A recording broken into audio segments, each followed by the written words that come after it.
Vardan Dievo Tėvo ir Sūnaus ir Šventosios Dvasios. Viešpats gyvas. Tu mūsų skydas, o Dieve, maloniai pažvelgi veido savo patirtinių.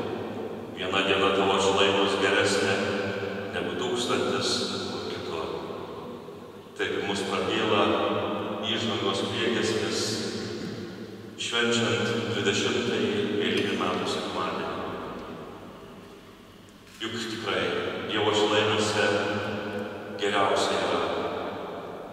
Geriau negu 1000 dienų kažkur tai kitur.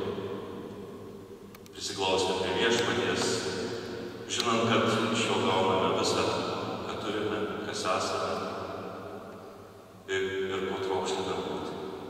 Taigi sveikinu visus susirinkusius švęsti šį sekmadienį Viešpaties dienos. Atgaivinkite savo dvasią, kad būtų jėgų ateinančiai savaitai, kad būtų stiprybės išgyventi visus gyvenimo iššūkius, kad mes galėtumėm džiaugtis gyvenimo pilnatve. Ir šiandieną meldžiamės už jūs visus, už jūsų mylimus ir artimus, už Lietuvos kariuomenę, už visą mūsų bendruomenę, už kiekvieną iš esančiųjų šeimos narius, tiek apžinami iškeliavusius, tiek gyvuosius, tegu Viešpats būna maloningas kiekvienam, iškeliavusiems gailestingas. Ypatingai šiandieną noriu pakviesti melstis už Lietuvos diplomatą, pulkininką, minint 45-asias jo mirties metines, už Kazį Škirpą, už pirmąjį savanorį, už Birželio sukilimo vieno iš vadų 41 metų. Taigi mūsų tautos istorija, mūsų žmonės nėra pamiršti. Kūną gali nužudyti, bet dvasios neįveiksi. Dvasia išnyra ir teikia mums visiems pamatą ir gyvybę. Taip pat noriu pakviesti melstis už Nijolę, mirusią prieš 3 dienas. Prašykime į Dievo gailestingumą. Būkime apglėbti Dievo artumos, pradedant švęsti šią mišiauką ir vandens lašai, kurie kris ant jūsų galvų, tegu primena visą laiką būtinybę ir norą atsinaujinti.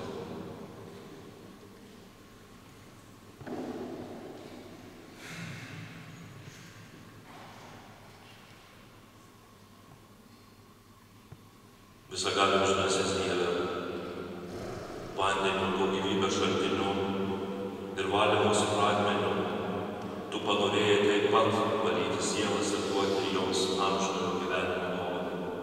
Todėl palaimink šį vandenį, kuriuo šią tavo dieną norime atgaivinti savo dvasią. Tegul jis atnaujina mumise gyvąjį tavo malonės šaltinį ir gina mus nuo visokių sielos bei kūno blogų, kad tyromis širdimis galėtume artintis prie tavęs ir priimti išganymo sakramentą. Prašome per Kristų mūsų Viešpatį.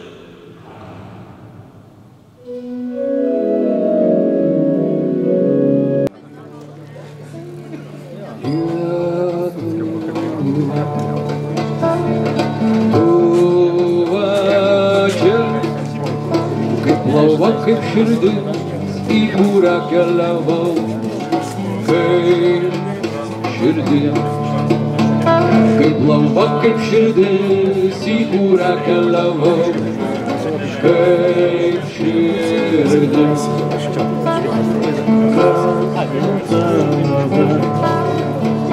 Mano pėdų atplėk, Lietuva pažiūrėk, vadu aš,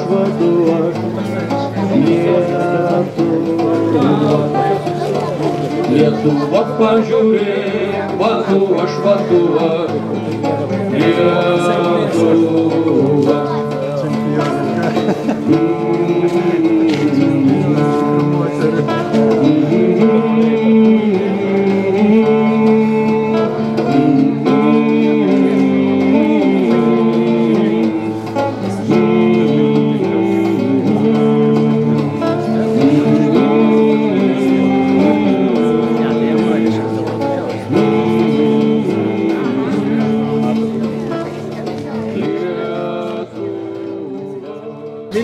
vienu iškiliausių 20 amžiaus lietuvių 45-asias mirties metinės.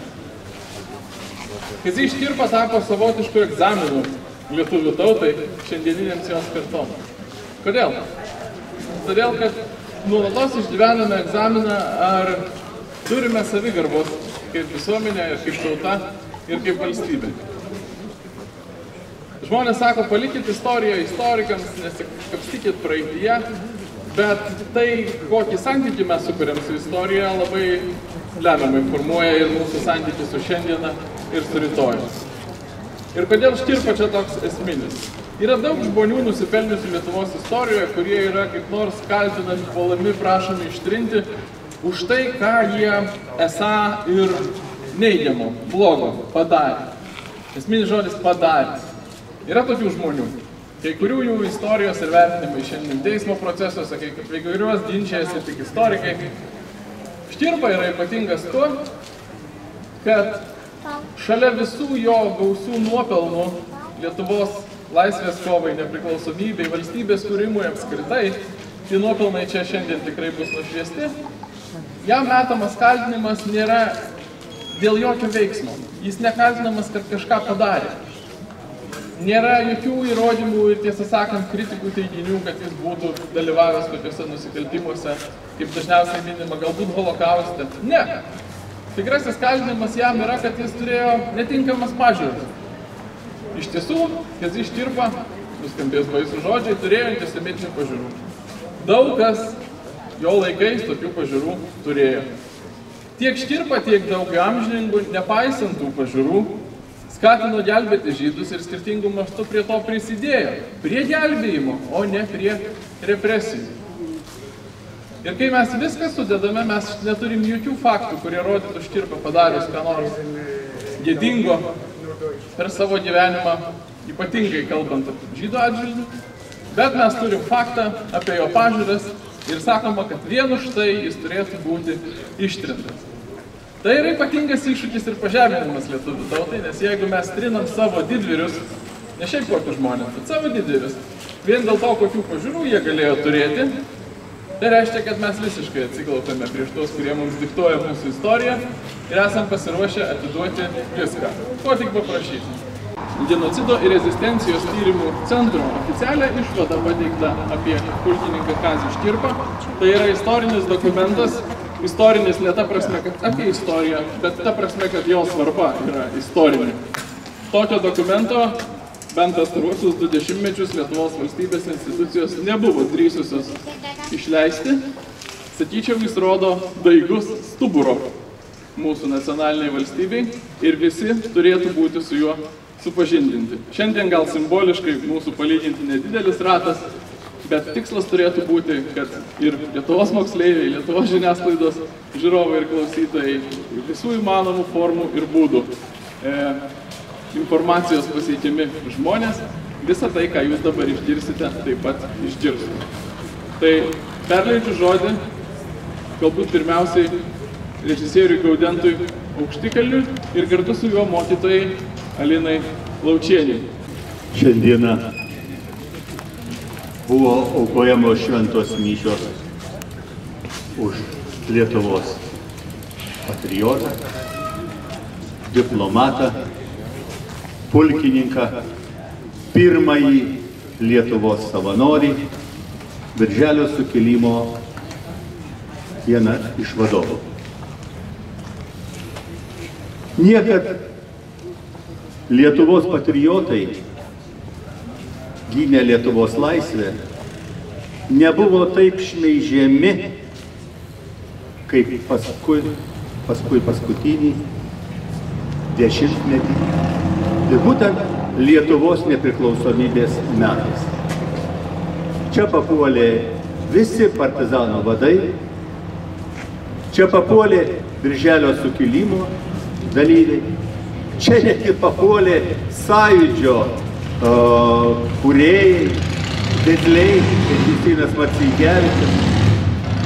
Ir štai apie Kazį Škirpą tikrai labai ilgai tokia neigiama banga šliaužė, kol pagaliau genocido rezistencijos tyrimo centro mokslininkai, surinkę plačią medžiagą, paskelbė pareiškimą.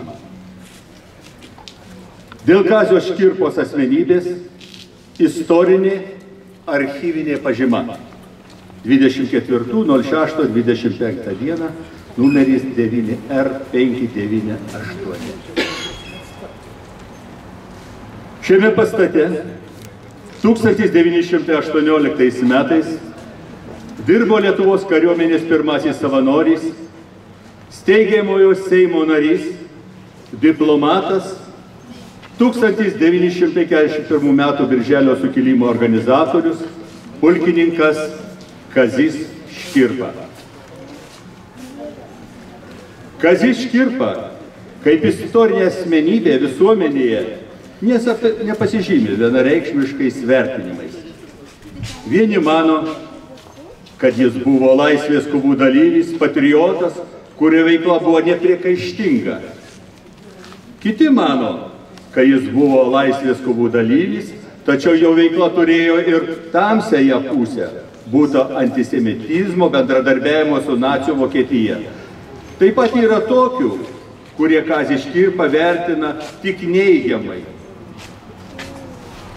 Kazys Škirpa gimė 1895 metais vasario 18 dieną Biržų apskrities Saločių valsčiaus Nemajūnų kaime. 1915 metais baigė realinę mokyklą, po to studijavo komercijos institute Petrograde. 1916 metais buvo mobilizuotas į Rusijos imperijos kariuomenę, baigė Peterhofo praporščikų mokyklą, tarnavo 37 Sibiro šaulių atsargos pulke Omske jaunesniuoju karininku. Tais pačiais metais, grįžęs į Petrogradą, ėmėsi sudarinėti lietuvių karinius dalinius Rusijos imperijoje. Buvo Lietuvių karių sąjungos įgaliotinis prie Ukrainos vyriausybės Kyjive. 1918 metais bolševikams sunaikinus šią sąjungą, Škirpa veikė slapta vyriausiajame Lietuvių karių komitete, priklausė Lietuvių tautos tarybai sovietinėje Rusijoje. 1918 metais vasario mėnesį jis lankėsi Vilniuje, skatino neatidėliotinai organizuoti Lietuvos kariuomenę. 1918 metų balandžio 25 dieną Kazys Škirpa įteikė Lietuvos tarybos prezidiumui memorandumą Lietuvos kariuomenės klausimų. Po to, kai 1918 metais lapkričio 23 įsakymų numeris 1 buvo įsteigta Lietuvos kariuomenė, Škirpa prisijungė į Lietuvos kariuomenės atkūrimo darbą. Iš Vilniaus savanorių organizavimo komendanto batalioną dalyvavo 1919 metų sausio 1 dieną iškeliant trispalvę Gedimino pilies bokšte. Nuo 1919 metų sausio ėjo Vilniaus miesto, vėliau Kauno miesto apskrities komendanto pareigas. Tuo pat metu 1918-20 metais dalyvavo kovose už Lietuvos nepriklausomybę su visais agresoriais – bolševikais, lenkais, bermontininkais.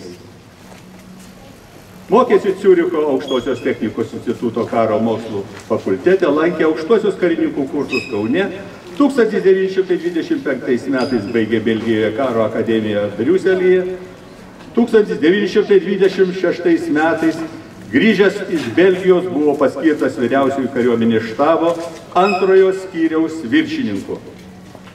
Nuo 1926 metų birželio 22 dienos iki gruodžio 24 dienos ėjo vyriausiojo kariuomenės štabo viršininko pareigas.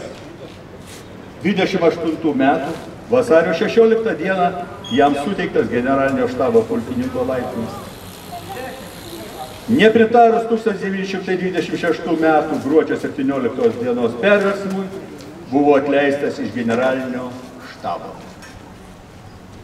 1937 metais Liepos generalinio štabo pulkininkas Kazys Škirpa savo paties prašymų Lietuvos Respublikos prezidento aktų buvo paleistas į Pėstininkų karininkų sąjungą. 1919 spalio 25 dieną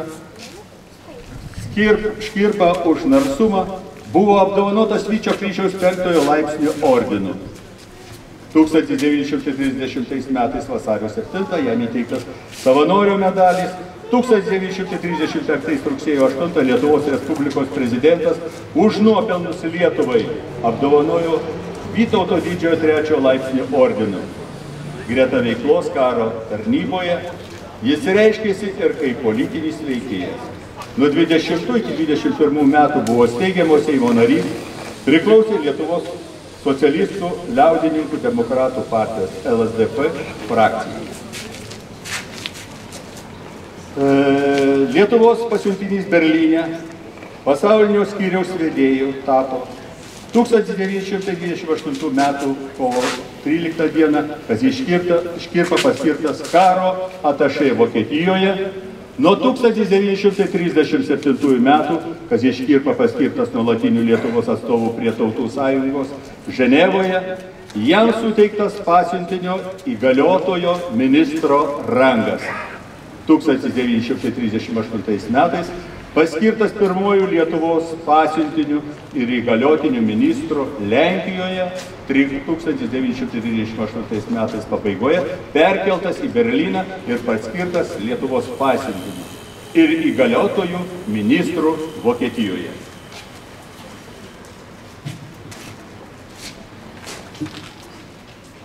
Sovietų sąjungai 1940 metais vasarą okupavus ir aneksavus Lietuvą, Kazys Škirpa nuo pirmųjų dienų tapo aktyviu rezistentu, suinteresuotu nepriklausomos Lietuvos valstybės atkūrimu. 1940 metų birželio 25 dieną, reaguodamas į iš užsienio reikalų ministerijos gautą šifro telegramą, jis iš Berlyno atvyko į Kauną. Čia susitikė su Lietuvos kariuomenės kūrėjų savanorių sąjungos pirmininku leitenantu Petru Gužu, pulkininkais Jurgiu Babeliu, Pranu Saladžiumi, Juozu Šarausku, generolu Antanu Gustaičiu, vienu pirmųjų Lietuvos rezistentų Jonu Jablonskiu, kitais patriotais aptarė galimą pasipriešinimą sovietams ir jo būdus. Po to užsienio reikalų ministerijoje jis susitiko su ministru Vincu Krėve Mickevičiumi, kuriam birželio 27 dieną įteikė ataskaitą apie vokiečių požiūrį į Baltijos šalis. Birželio 28 dieną Kazys Škirpa, jausdamas pavojų iš sovietinės Lietuvos saugumo, suskubo grįžti atgal į Berlyną. O birželio 30 dieną jis jau buvo Berlyne. Po to, kai 1940 metų Liepos 14-15 dienomis įvyko rinkimai į Liaudies Seimą, jis reiškė protestus dėl Seimo priimtų nutarimų. Liepos 22 dieną proteste, kuris buvo adresuotas Reicho užsienio reikalų ministrui Joachimui von Ribbentropui, pareiškė, kad Liaudies Seimą laiko nekompetentingų reikšti tautos valią, kad nutarimai dėl sovietų santvarkos įvedimo ir Lietuvos įjungimo Sovietų sąjungą yra neteisėti. 1940 metų rugpjūčio mėnesio pirmoje pusėje Kazys Škirpa, kaip Lietuvos įgaliotasis ministras Vokietijoje, priešinosi pasiuntinybės jos turto perdavimui Sovietų sąjungos ambasadai Berlyne. 1940 m. rugpjūčio 14 dieną profesorius Krėvė Mickevičius pasirašė vyriausybės dekretą, kurio Škirpai ir kitiems 7 diplomatams atimta Lietuvos pilietybė ir uždrausta grįžti į Lietuvą ir konfiskuotas visas jų turtas.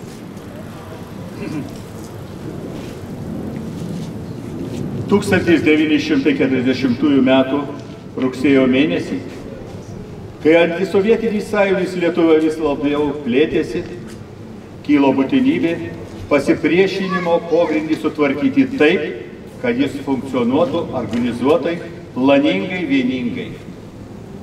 Pogrindžio pradžia 1940 m. spalio 9 d., kai Vytauto didžiojo universiteto profesorius, ateitininkų korporacijos grandis įkūrėjas, daktaras Adolfas Damušis, ateitininkas ekonomistas Leonas Prapolenis, ateitininkų federacijos generalinis sekretorius Jonas Senauskas, kiti asmenys įsteigė Kauno sekretoriaus lietuvių aktyvistų štabą.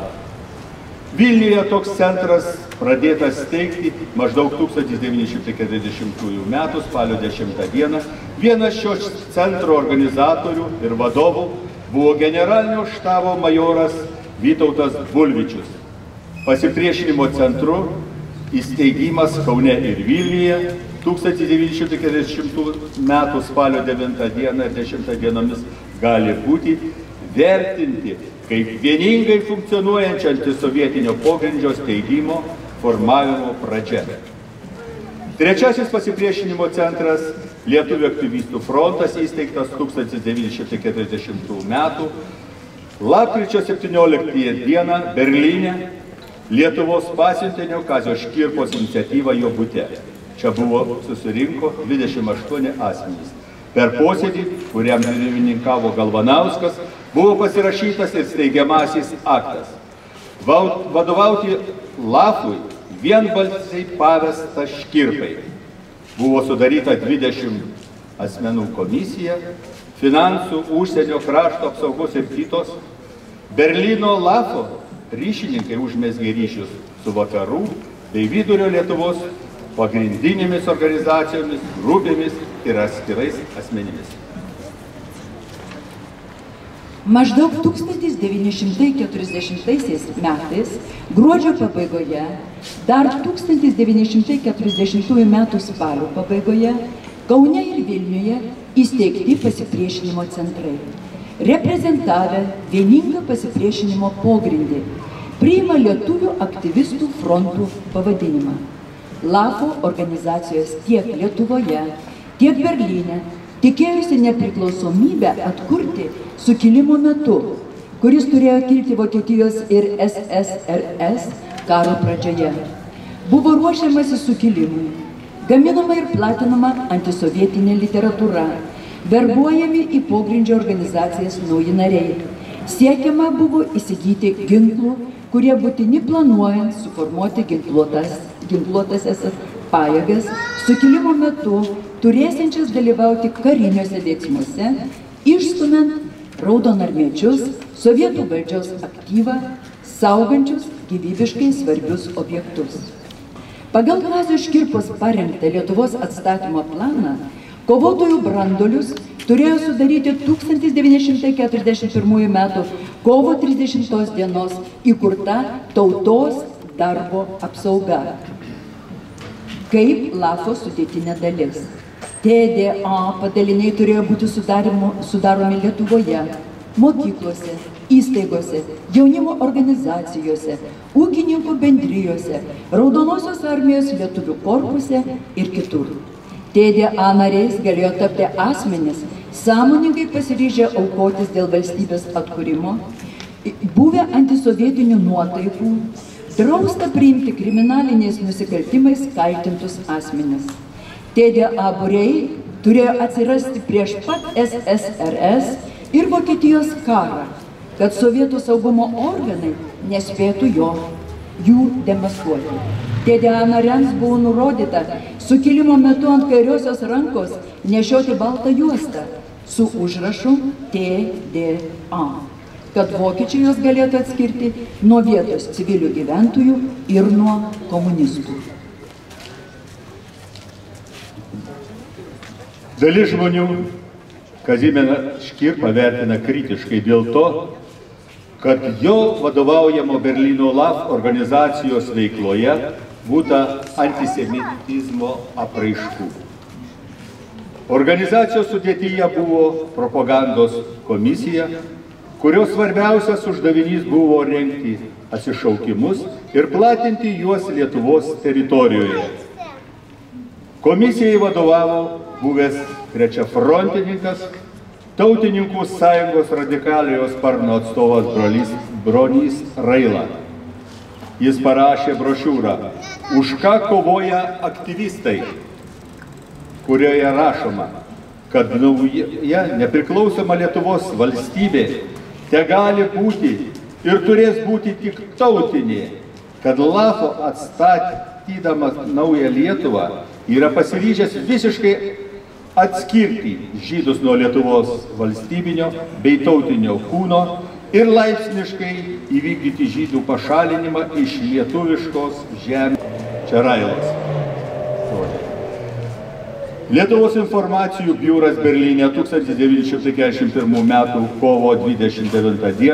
išleido pranešimą skirtą pavergtos Lietuvos tautiečiams. Jo 6 punkte rašome: jau dabar painformuokite žydus, kad jų likimas aiškus, todėl kas gali, tegu jau šiandien nežinas iš Lietuvos, kad nebūtų bereikalingų aukų, lemiamų momentų, jų turtą perinkite į savo rankas, kad niekas veltui nežūtų. 1941 m.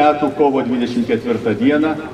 Lietuvą išlaisvinti nurodymuose sakoma, kad išvejant Raudonąją armiją labai svarbu nusikratyti žydų, kad reikia sudaryti krašte tokią tvankią atmosferą, kad nei vienas žydas nedrįstų net minties paleisti, kad naujoje Lietuvoje jis galės turėti bent minimalių teisių ir bendrai pragyvenimo galimybių, kad reikia priversti žydus bėgti kartu su rusais. Juo jų daugiau šią progą iš Lietuvos pasišalins, juo bus lengviau vėliau baigti žydų nusikratymą. Savo laiku Vytauto Didžiojo suteiktas Lietuvoje žydams atšaukimas visiems amžiams ir jų nuolatinai pasikartojantį Lietuvos tautos išdavimą, jos engimą. 1941 pavasario atsišaukime rašoma: amžiams išvaduokime Lietuvą nuo žydijos jungo. Ir teigiama, mes visi įsitikinę, kad šio priešo pats didžiausias talkininkas buvo žydas. Žydas nepriklauso jokiai tautiniai bendruomeniai. Jis neturi tėvynės ir valstybės. Jis visur ir visuomet yra tik žydas. Rusijos žydas buvo ir liko pats aktingiausias komunizmo variklis. Drauge su okupacinė kariuomenė prigužėjo į Lietuvą eibę žydų, kaip komisarų, čekistų, politrukų ir taip toliau.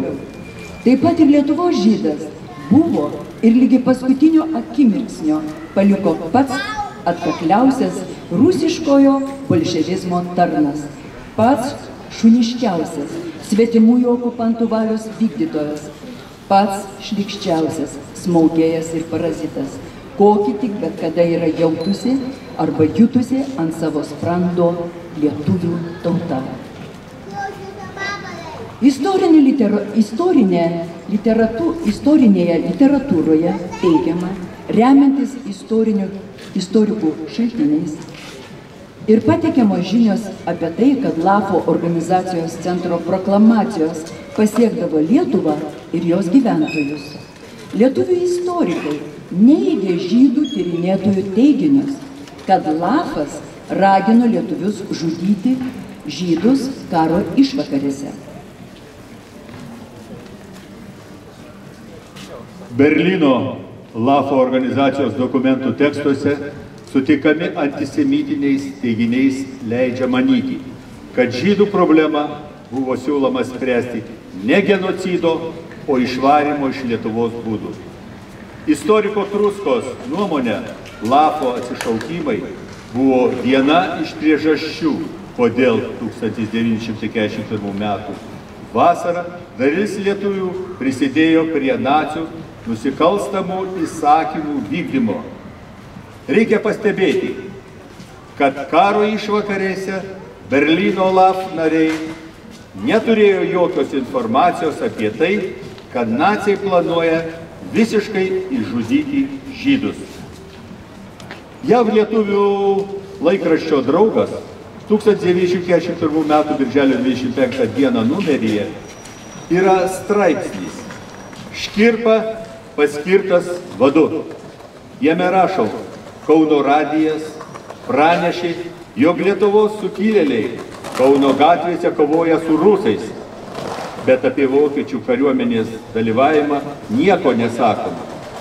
Jau vakar mes pranešėme, jog Lietuva paskelbta laisva ir nepriklausoma ir sudaryta nauja vyriausybė, kurios priekyje yra pulkininkas Kazys Škirpa, šiuo laiku esąs Berlyne.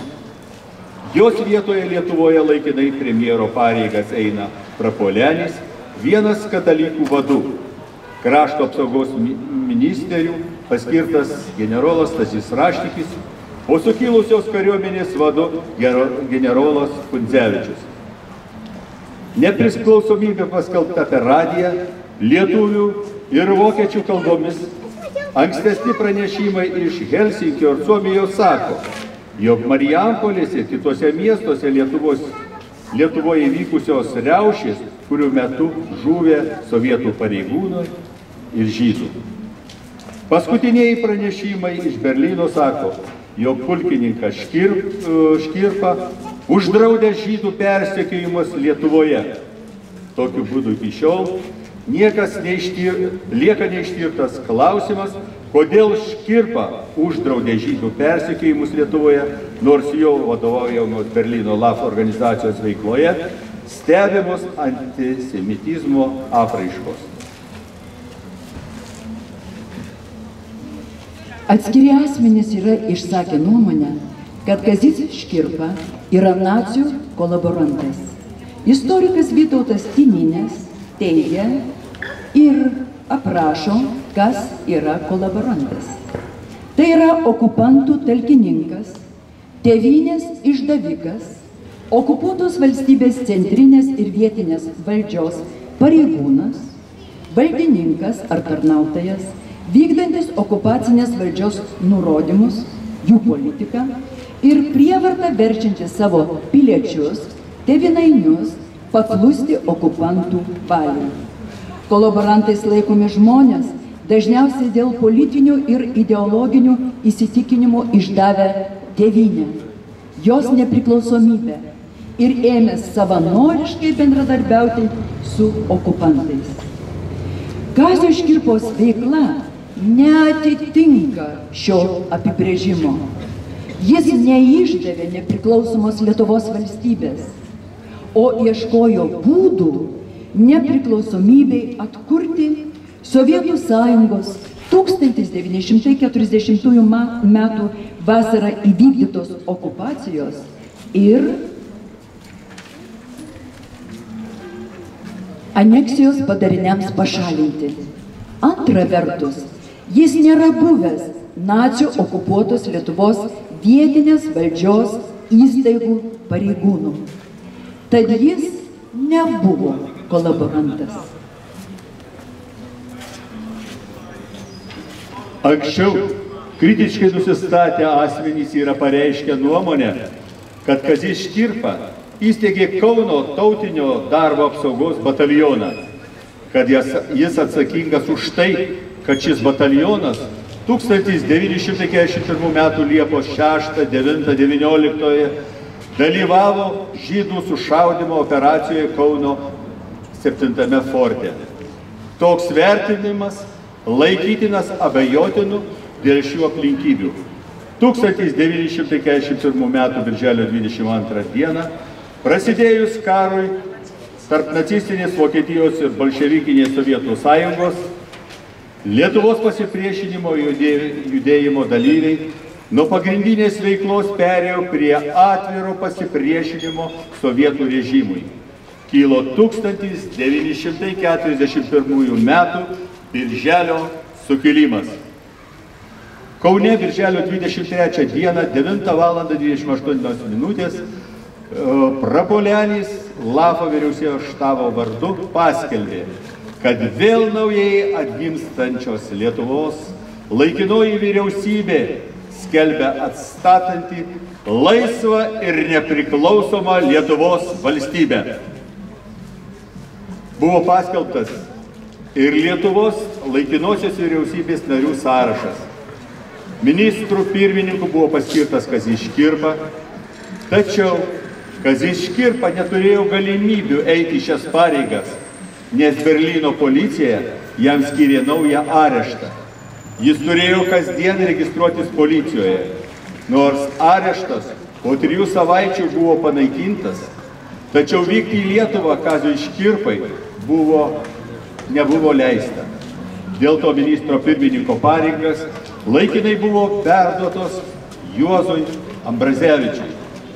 Birželio 24 dieną Berlyne Kazys Škirpa išsiuntė URM valstybės sekretoriui Evon Veizankeriui raštą, informuojantį apie Lietuvoje įvykusį sukilimą, kad paskelbta atstatyta Lietuvos nepriklausomybės valstybė ir sudaryta tautinė krašto vyriausybė, faktiškai perimusi krašto valdymą. 1941 metų Liepos 23 dieną Škirpa išplatino 8 valstybių Vokietijos sąjungininkių atstovams Berlyne memorandumą susijusi su Lietuvos valstybės nepriklausomybės atkūrimu. LLV sudėtyje buvo krašto apsaugos ministro postas, kuris atiteko iš Berlyno atvykusiam generolui Stasiui Raštikiui. Vienas iš LLV uždavinių buvo atkurti tokią Lietuvos kariuomenės organizaciją, kokia ji buvo iki 1940 metų vasaros. Šiam uždaviniui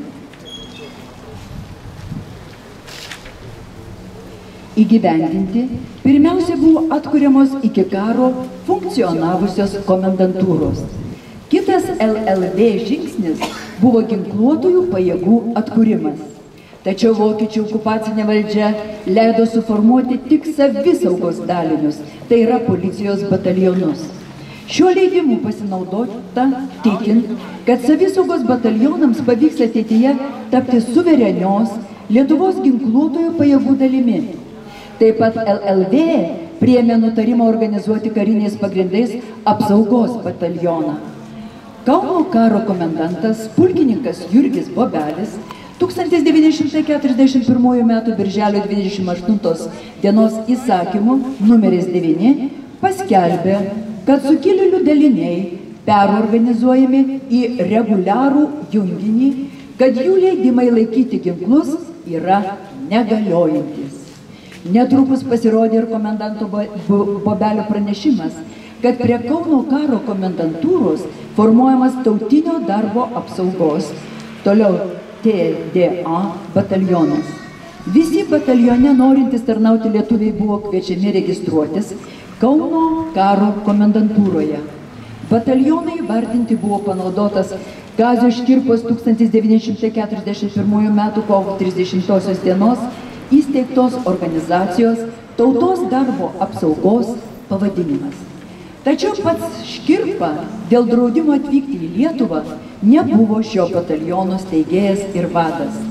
Kauno TDA bataliono vadu buvo paskirtas buvęs nepriklausomos Lietuvos karininkas, buvęs 18-20 metais kovų už nepriklausomybę dalyvis pulkininkas Andrius Butkūnas.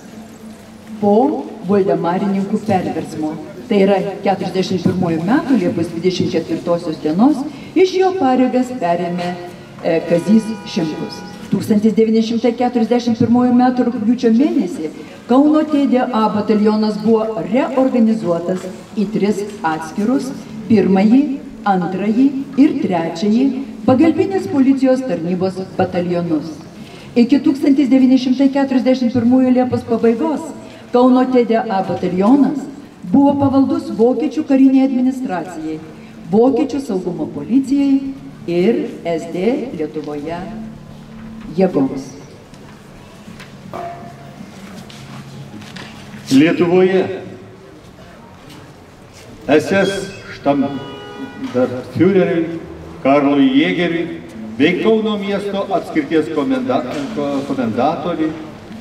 Jėgerio nurodymu ir paliepimu 1941 metų Liepos 4, 6, 9 ir 19 dienomis Kauno 7 forte surengtų naikinimo operacijų metu buvo nužudyta 3027 asmenys, tarp jų 3020 žydų. Nėra žinių apie tai, kad kada nors bendro su šiomis žudynėmis būtų turėjęs tuo metu Berlyne gyvenimas pulkininkas Kazys Škirpa. Kauno TDA batalionas negali būti siejamas su 1941 metų rugpjūčio-lapkričio mėnesiais Kauno 4-9 fortuose ir provincijos vietovėse Jėgerio organizuotomis masinio naikinimo operacijomis. 1941 metų rugpjūčio pradžioje buvo pradėta jo reorganizacija į 1, 2, 3 pagalbinės policijos batalioną. Ir štai, manome, kad planuojamos pakabinti lentos užrašas atspindi teisingą informaciją apie Kazį Škirpą ir jo gyvenimą. Dokumentą pasirašo daktaras Lietuvos gyventojų genocido rezistencijos tyrimo centro generalinis direktorius daktaras Arūnas Bugnys.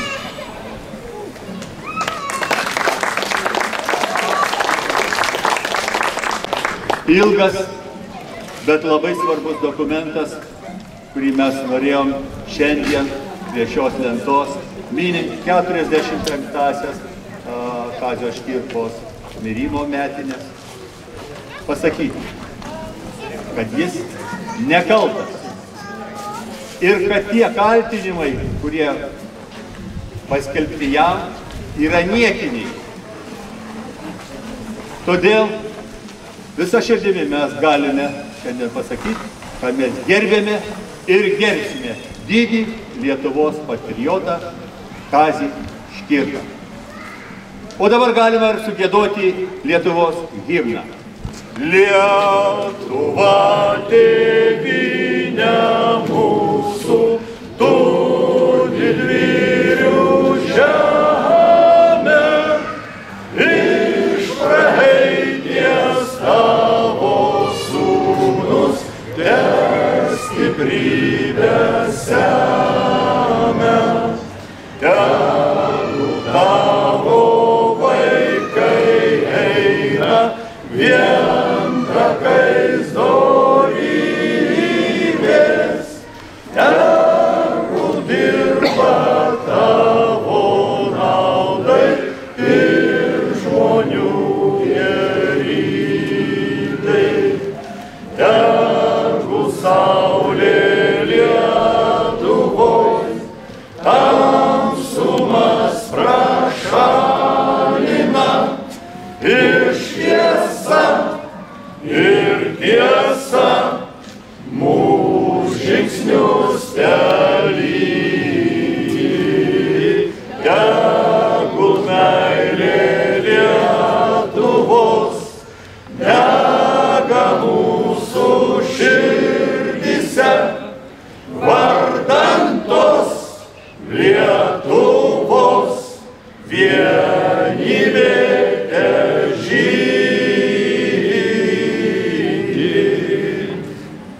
Visai pabaigai dar pasakyti, kad jau čia esat šiandien susirinkę, tai tikriausiai žinote, kad birželio 21 dieną buvo pakabinta atminimo lenta Kaziui Škirpai šioje vietoje. Birželio 23 dieną per sukilimo metines ji buvo sudaužyta, sunaikinta, panaudota neproporcinga jėga prieš ją gynusius piliečius. Nuo tos dienos lygiai 2 mėnesius šiandien sukanka toks laikas.